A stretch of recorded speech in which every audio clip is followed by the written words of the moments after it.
So in your interviews, you make a reference to different industries, many other coaches. So I guess one of my questions for you is, where do you look for inspiration? Anywhere where it's been done well before, I guess. I guess I'm an expert in copying, cheating. You know, there's that old expression, good design borrows, genius steals.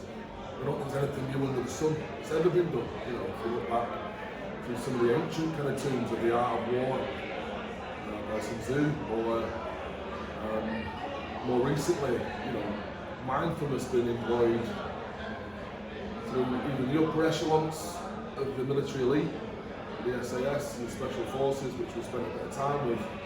Mindfulness being an age-old process of breathing and almost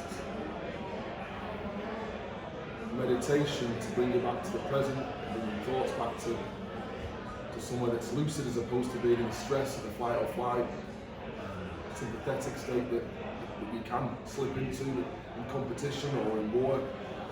So the most current, most professional, most highly stressed organisations are using elements of religion which are thousands of years old. We only really have to look back at what other people have done and use to good success and try and handpick which elements of those will work for your team, will work for your players. And I think that is an element, a journey of discovery as well, because what's right for one team might not be right for another, but seen as a lot of these areas are intangible and unscripted in sport and in business.